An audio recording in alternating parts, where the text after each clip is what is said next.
मैं बसंत कुमार मेहता आज आप लोगों को बीबीयू सेमेस्टर 1 का केमिस्ट्री जेनरिक के कुछ सिलेबस के बारे में आज मैं डिस्कस करूंगा। तो आप लोगों को सबसे पहले चैलेंजर जोन प्लेटफॉर्म में सबका स्वागत है।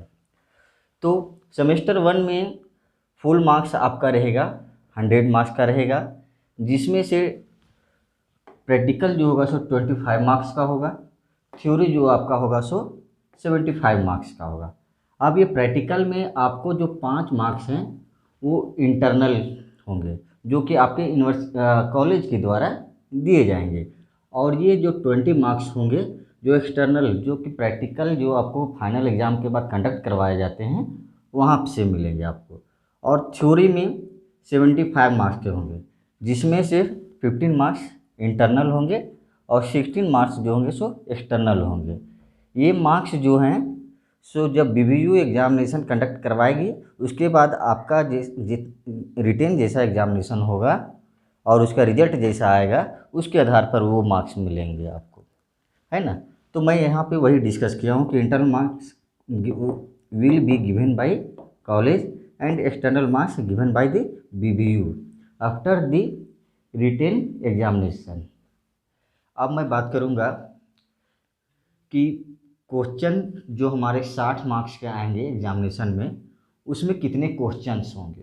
तो total number of the questions हमारा होगा 8 होगा, जिसमें से क्वेश्चन नंबर 1 जो क्या है कंपलसरी है, और बाकी जो 7 क्वेश्चंस हैं वो लॉन्ग टाइप क्वेश्चन रहेंगे, और प्रत्येक जो क्वेश्चंस हैं वो कैरी करेंगे कितना मार्क्स, 15 मार्क्स करेंगे। यानी क्वेश्चन नंबर 1 जो होगा सो हमारा मल्टीपल चॉइस होगा, जिसमें से 4 ऑप्शन दिए जाएंगे, उसमें से कोई एक सही होगा वही टिक लगाना है ना। तो उसमें हमारा 15 मार्क्स का होगा, 15 क्वेश्चन उसमें क्वेश्चन रहेंगे और सभी एक एक नंबर का रहेगा, तो टोटल मार्क्स कितना हो जाएंगे 15 मार्क्स हो गए। अब बचे हैं 3 ठो क्वेश्चन, जो कि क्वेश्चन नंबर 2 से क्वेश्चन नंबर 8 तक हमारा क्या करेगा रहेगा, जिसमें से केवल हमको कितना सॉल्व करना है, 3 ठो करना है। और ये 3 क्वेश्चन जो हमारे होंगे 3 इंटू 15 इक्वल टू कितना हो जाएगा 45 मार्क्स के होंगे, और ये 15 मार्क्स का टोटल मिल के कितना हो जाएगा हमारा 60 मार्क्स का हो जाएगा। अब हम डिस्कस करते हैं सिलेबस के बारे में कि सेमेस्टर 1 में कौन कौन सा पढ़ना है और क्या नहीं पढ़ना है। अब हम सिलेबस के में डिस्कस करेंगे। तो सेमेस्टर 1 में जो सिलेबस है वो केमिस्ट्री सिलेबस को हमने नहीं, जो बीबीयू है उसने 2 सेक्शन में डिवाइड किया, section 1, section A and section B. Section A में हमारा पढ़ना है इनऑर्गेनिक केमिस्ट्री, और सेक्शन बी में पढ़ना है हमें ऑर्गेनिक केमिस्ट्री। अब इनऑर्गेनिक केमिस्ट्री में जो सब टॉपिक होंगे आपके, फर्स्ट टॉपिक होंगे एटॉमिक स्ट्रक्चर, एंड सेकेंड है chemical bonding and molecular structure. अब है ऑर्गेनिक केमिस्ट्री में, तो हम लोग को यहाँ पे 4 टॉपिक पढ़ने हैं। पहला पढ़ना है fundamental of organic chemistry, second है आपका स्टीरियो केमिस्ट्री पढ़ना है, और थर्ड में आपको अल्केन पढ़ना है, और फोर्थ में आपका जो है टॉपिक है क्या है अल्कीन पढ़ना है। तो पहले हम देखते हैं कि इसमें कौन कौन से एटॉमिक स्ट्रक्चर में कौन कौन से टॉपिक हैं, उसके बारे में आपको डिस्कस करते हैं। तो ये जो चैप्टर है एटॉमिक स्ट्रक्चर में जनरली अभी तक जो पूछा गया है लगभग 15 टू 20 मार्क्स के पूछे जाते हैं। तो और ये आसान भी है, और इस बार जो है सो कुछ सिलेबस रिड्यूस हुए हैं।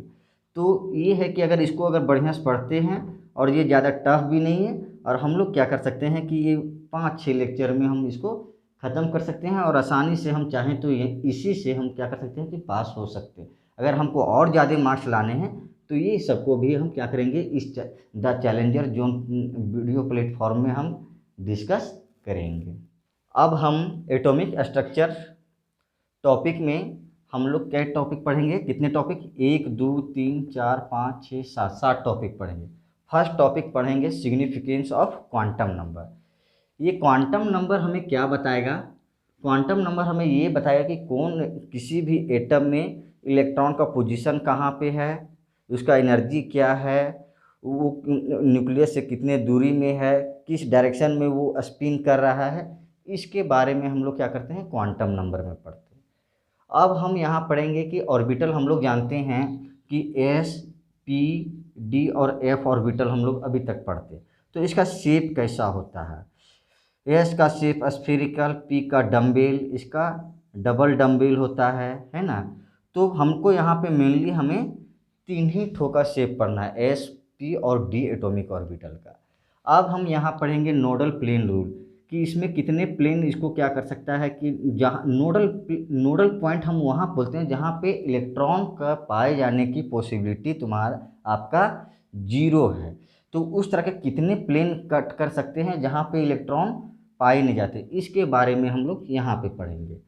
अब है कि कौन सा एटॉमिक ऑर्बिटल में कितना इलेक्ट्रॉन होना चाहिए, कितना नहीं होना चाहिए, इसके बारे में हम लोग इसमें पढ़ेंगे। Rule of for filling of electron in various orbitals. इसी में हम पढ़ेंगे हुन्स रूल पढ़ेंगे, अव्वा प्रिंसिपल पढ़ेंगे, पॉली एक्सक्लूजन प्रिंसिपल पढ़ेंगे। और ये जो अभी मैंने नाम गिनाए वो रूल के आधार पर हम लोग कैसे इलेक्ट्रॉनिक कन्फिग्रेशन किसी एटम का लिखेंगे, इसके बारे में पढ़ेंगे। और ये टॉपिक में stability of the half field and completely field में हम ये देखेंगे कि ये हाफ कोई भी ऑर्बिटल अगर आधे भरे हों या फुल भरे हों तो ये स्टेबल क्यों होते हैं, इसके बारे में हम इस टॉपिक में जानेंगे।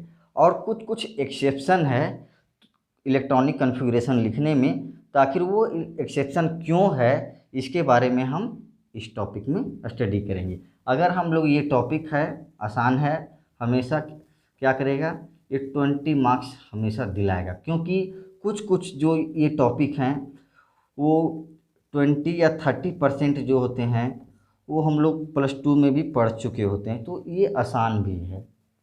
और नेक्स्ट है आगे हम जो जो अभी हम ये चैप्टर शुरू करेंगे और जब ये चैप्टर ख़त्म हो जाएगा तो नेक्स्ट हम आगे पढ़ेंगे।